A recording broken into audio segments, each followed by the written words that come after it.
बिहार में एग्जामिनेशन के नाम पर क्या मजाक हो रहा है? अधिकारी, नेता, ऑफिसर मिलकर क्या बिहार के युवाओं का भविष्य तबाह कर रहे हैं? झारखंड ने जिस कंपनी को एग्जाम करवाने की लापरवाही के आरोप में 2 साल के लिए ब्लैकलिस्ट किया, बिहार सरकार ने उसी कंपनी को एग्जाम कराने के लिए 6 साल का ठेका दे दिया। आयकर विभाग की एक रिपोर्ट बताती है कि कैसे इन कंपनियों ने कई अधिकारियों को करोड़ों रुपए के चंदे दिए, महंगे उपहार दिए। ऐसी कंपनियों को एग्जाम कराने का ठेका मिलता है और फिर ये घोटाला करते हैं और अधिकारियों को मोटी रकम पहुंचाते हैं। अब जो एक खबर सामने आई है वो चौंकाने वाला है। खबर यही है कि झारखंड ने जिस कंपनी को एग्जाम करवाने की लापरवाही में 2 साल के लिए ब्लैकलिस्ट किया, बिहार सरकार ने 6 साल का ठेका दिया। और जब यहां के एक जिम्मेदार बड़े अधिकारी से पूछा गया तब उन्होंने कहा कि मुझे तो इसके बारे में जानकारी नहीं थी। अब सवाल यही उठता है कि यहां हजारों युवाओं के भविष्य पर दांव लगा रहता है। किसी कंपनी को कोई राज्य ब्लैकलिस्ट करता है और आप उसे 6 साल का ठेका देते हैं, और जब सवाल उठता है, अखबारों की सुर्खियां बनती है, मीडिया में चर्चा होता है, तब आप एक मासूम सा जवाब देते हैं कि मुझे इसके बारे में तो पता ही नहीं था। अब इससे बड़ा गैर जिम्मेदाराना बयान क्या कुछ हो सकता है? कैसे इन कंपनियों के जरिए अधिकारी, अफसर जो है वो करोड़ों का माल खाते हैं और बाकायदा कई आरोप लगते हैं। क्या ऑफिसर से पैसा कर सकता है? क्या बिना खाकी के कह सकते हैं कि सहमति से ऐसा संभव हो सकता है? आखिर क्या कुछ हुआ है, हम आपको पूरी कहानी बताते हैं। झारखंड में एग्जाम होता है 2025 में, मई 2025 में, दंत चिकित्सा पदाधिकारी, और इसमें लापरवाही की खबरें सामने आती हैं। और ये एग्जामिनेशन जो ले रहा होता है उस कंपनी का जो है वो नाम होता है इनोवेटिव इंडिया प्राइवेट लिमिटेड। और इसमें जब झारखंड में ये एग्जाम करवाती है मई 2025 में, तब इस कंपनी पर कई गंभीर आरोप लगते हैं।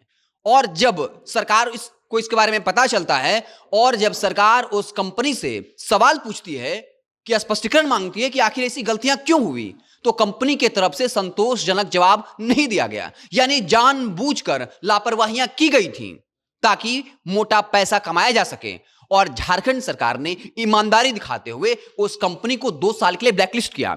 अगस्त 2025 में जो है वो इस कंपनी को ब्लैकलिस्ट कर चुकी थी। लेकिन अगर आप बिहार की बात करें तो सितंबर 2025 से अब तक ये जो इनोवेटिव इंडिया प्राइवेट लिमिटेड है वो लगातार एग्जाम करा रही है। और अब कुम्हरार स्थित बापू परीक्षा केंद्र पर एग्जामिनेशन होने हैं, हजारों पदों पर बहालियां होनी है, और इसी कंपनी को जिम्मेवारी मिली है। जिसके बाद ये सवाल उठ रहा है कि जो कंपनी ब्लैकलिस्ट हुई लापरवाही के आरोप में, जिस पर यह आरोप है कि उसने सेटिंग करने की कोशिश की, उसी कंपनी को आखिर ये ठेका क्यों दिया गया है? और इसके जवाब में जो बिहार बोर्ड के अध्यक्ष आनंद किशोर हैं, उन्होंने एक बड़ा बयान दे दिया और कहा कि मुझे इसके बारे में जानकारी ही नहीं थी। अब आप समझिए, लगातार ऐसे मसले उठते रहते हैं जहां भर्ती घोटाला की बातें सामने आती हैं, करोड़ रुपए के लेन देन की बात सामने आती है, लगातार सरकार निशाने पर रहती है, और ऐसे में एक ब्लैकलिस्टेड कंपनी को एग्जाम कराने का जिम्मा मिलता है। और फिर सवाल के जवाब में जो बड़े अधिकारी हैं वो ये कहते हैं कि हमको उसके बारे में जानकारी नहीं थी। आपको एक और कंपनी की बात बताते हैं। फरवरी 2024 में आयकर विभाग छापेमारी करती है और ये अपने रिपोर्ट में दर्ज करती है कि जो परीक्षा हुआ था Urmila international services private limited ने करवाया था, उस कंपनी ने संविदा भर्ती में बड़े स्तर पर घोटाला किया। और बाकायदा उसमें ये उनकी रिपोर्ट में दर्ज है, आयकर विभाग की रिपोर्ट में, अखबारों की खबरें नहीं है, ये मीडिया की खबरें नहीं है, बल्कि आयकर विभाग की रिपोर्ट में दर्ज है। और आयकर विभाग की रिपोर्ट में लिखा गया है कि कैसे उस कंपनी के लोगों ने, या उस कंपनी के जो मालिक थे, उनके जो कर्मचारी थे, उसने बिहार के बड़े अधिकारियों को करोड़ों रुपए दिए थे, सोने चांदी जैसे महंगे आभूषण दिए थे और कई कीमती उपहार दिए थे। यह आयकर विभाग की रिपोर्ट में दर्ज है। तो क्या वाकई में बिहार के बड़े अधिकारियों को इस बात से कोई मतलब नहीं है अगर आयकर विभाग का छापा भी पड़ता है, अगर उनकी बदनामी भी होती है, लेकिन पैसों का, करोड़ों रुपए का इतना मोह है कि उन्हें फर्क नहीं पड़ता है?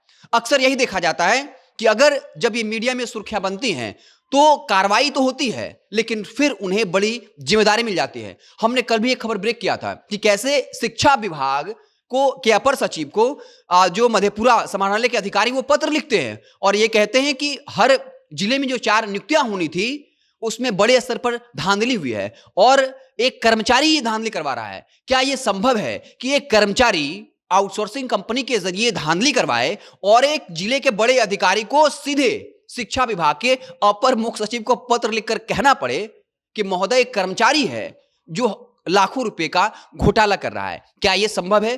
क्या यह बिना खाकी और खादी के मिलीभगत के संभव है? और आखिर ये अधिकारी इतने बेखौफ क्यों होते हैं? ये जो सेटिंग करने वाले लोग होते हैं, घोटाला करने वाले लोग, ये इतने बेखौफ क्यों होते हैं? ये छिपी हुई बात नहीं है। लेकिन जिस ब्लैकलिस्ट कंपनी पर को बिहार सरकार ने 6 साल का ठेका दिया, ये अपने आप में एक गंभीर प्रश्न चिन्ह खड़ा करता है और उन हजारों युवाओं के भविष्य को दांव पर लगाता है। आप इस पूरे खबर को कैसे देखते हैं? अपनी राय कमेंट बॉक्स में जरूर दीजिएगा। अगर आप हमें फेसबुक पर देख रहे हैं तो पेज को लाइक कर लीजिए, यूट्यूब चैनल को सब्सक्राइब कर लीजिए। बहुत बहुत धन्यवाद।